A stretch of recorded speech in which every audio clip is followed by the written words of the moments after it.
So in this video, I'm going to just give you a few hints on how to complete the clock display project.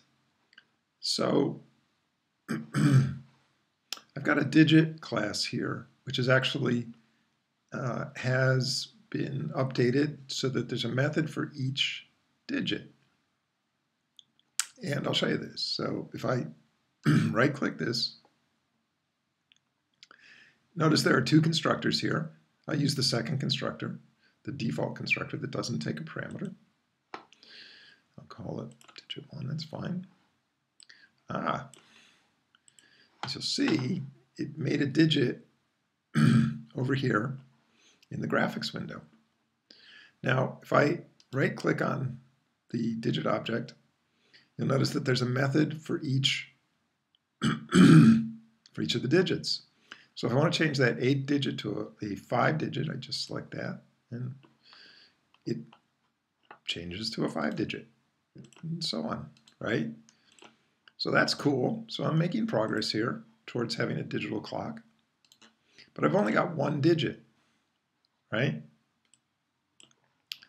Now I could make another digit up here, and this time I'm going to use the constructor that uses the horizontal offset.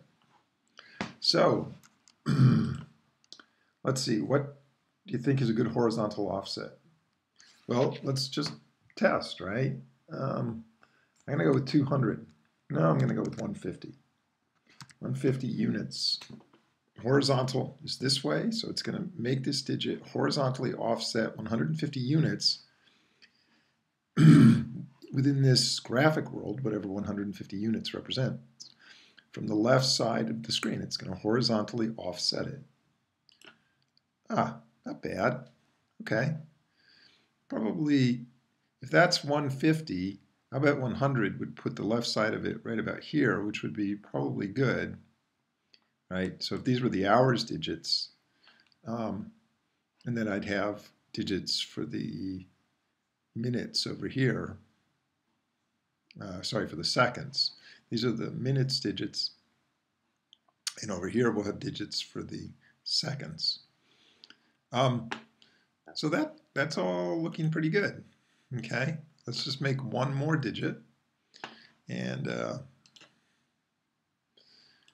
do a horizontal offset just for the heck of it. I'll do, if that one was 150, let's try 250 and see what that gives us. All right, that's pretty good. So I think about a 100 between the digits is pretty good.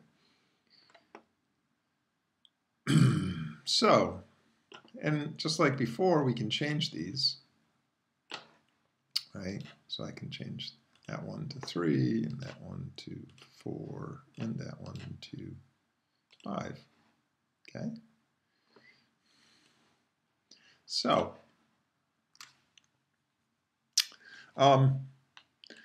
let's quickly, now what you're going to have to do is instead of making digits by right-clicking and doing new digit and having them appear down in the object bar, we need to make a class that will make digits. We're eventually going to have to do this within number display, but let's keep it simple for now. So let's just make a new class, and we'll call it digits.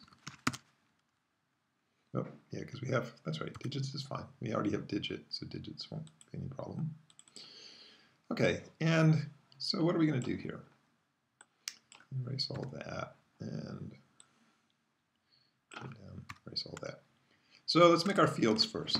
So what kind of things are we making here? We're making digit objects. So we're going to say digit, that's the type, right? Oops, I always want to write private here because we don't want anyone to get to our digit objects except through accessor methods. That's what making a field private does. So we'll call it D1, D2, D3, and D4. Okay? So we've declared 4 digit objects here.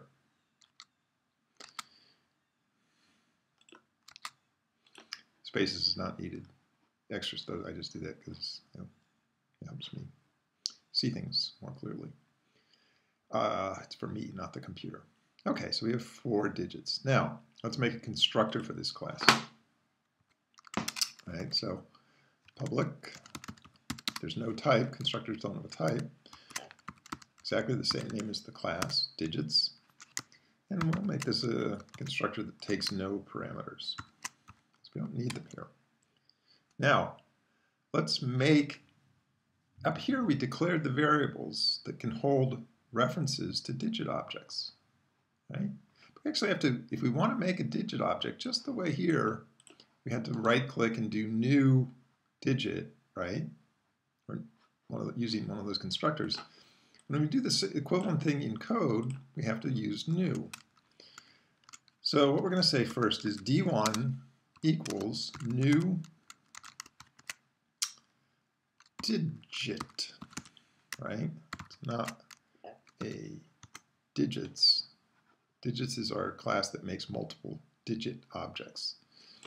I'm going to change this to many digits, just so it doesn't get confusing. Okay? So many digits instead of digit.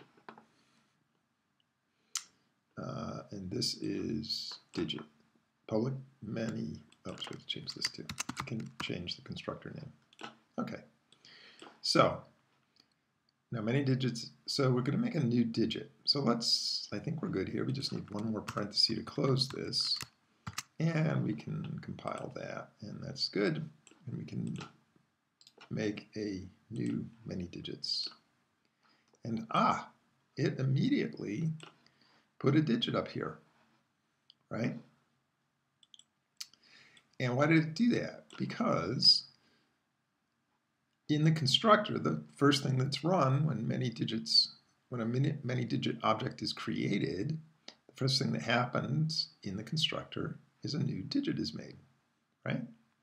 So that both creates the digit object and opens it up and places it here in the graphics window. Okay, cool. Making progress. Let's try another one. New digit. Now remember that second constructor for digit, the horizontal offset that we were just looking at? So let's make this one 100 over. Okay? And let's compile that and see what happens now. That is looking very good. Okay? Now, I think you can probably figure out how to put the other digits there. But let's now look at a method. We'll make an accessor method, or mutator method here. So public void change digit.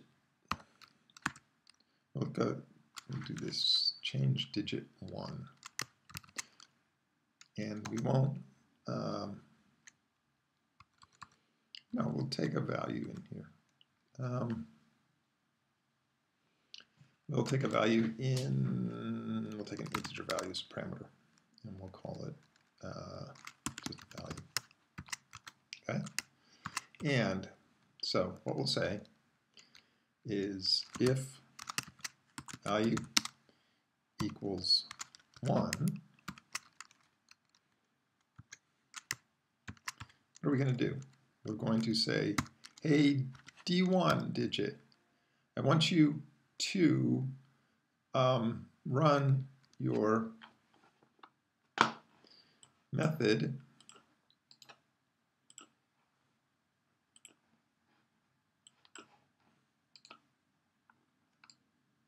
one, right?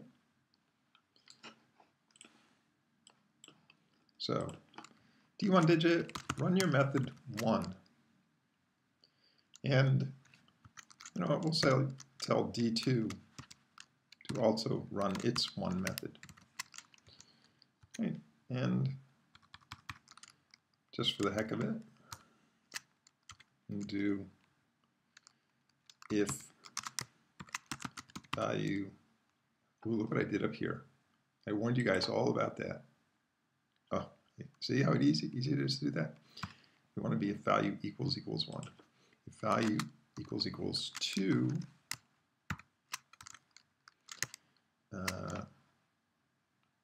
again, love to copy and paste, right? We'll do D1 equal to 2. We'll have D2 call its 2 method. All right? So let's compile that. What did I forget? I think I forgot a brace. I did. Matching brace. Now we're good. Okay. Now let's call many digits. Make a new one. Okay. There are our 2 digits. And now let's go and, oops, cancel. Ah, okay, yep.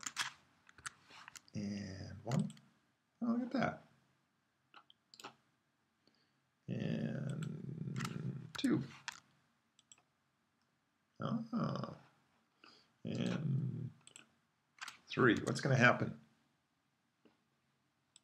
Nothing, right? Why? Because I've only coded up for 2 different changes here. All right? So